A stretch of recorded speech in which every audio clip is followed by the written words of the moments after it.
Today we're going to be talking about Lesson 9 of Family Seasons, Sabbath School lesson, Times of Loss. Think of Adam and Eve's losses. This is where the lesson starts, Adam and Eve's losses.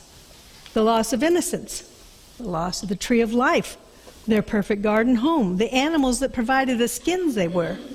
Unselfishness was replaced by selfishness, conflict, blame, a desire for control and supremacy over each other.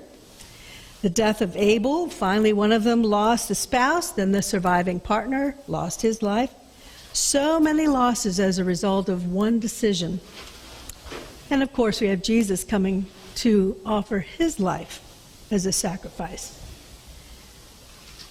Here's where I get into a little bit of speculation. This is me, based on my reading and study and prayer and so on. This is my view. Eve took the attitude of God being harsh, running them out of the garden and away from the tree of life just because of one little error. Can't I have a do-over? One little thing and I'm out. How hard is that? How hard must a God be who doesn't forgive that and let me go back and do my own thing?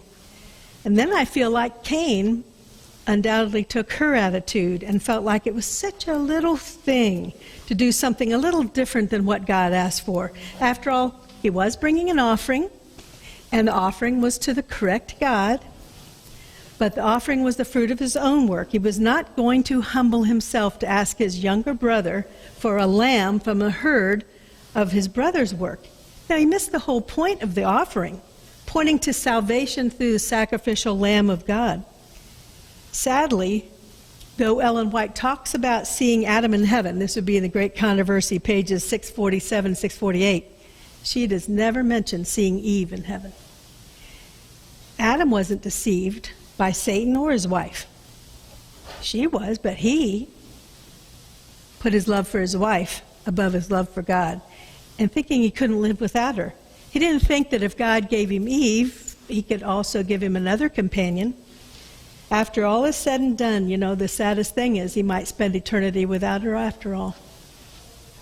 After all the decision was made, I would think that if Eve was there, Ellen White would have said, there you see Adam and Eve about to meet their maker, but it's only Adam. Adam is all she ever talks about seeing in heaven. And that's, I could be wrong about that. I don't know. But I'm thinking that Cain didn't fall from the tree of the belief of God being kind of harsh. Well, sorry to interrupt. If you listen to the first question from the serpent, the insinuation is that God is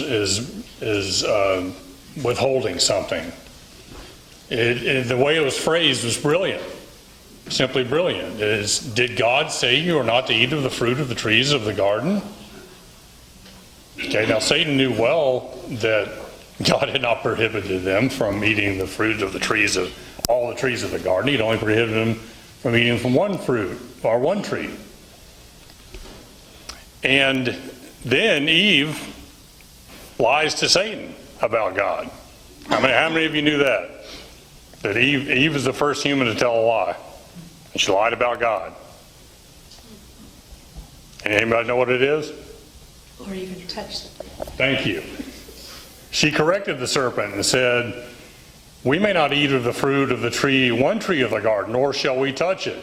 God has told us not to eat of the fruit of one tree of the garden, nor shall we touch it. Yeah, I think right then Satan knew that he had a believer.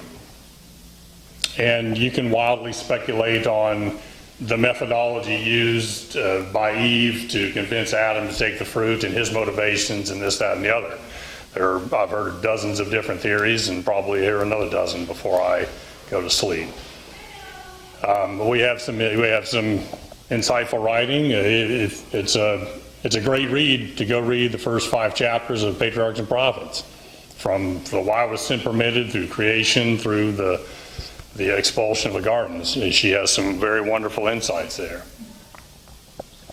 Sorry, continue. No, I appreciate that.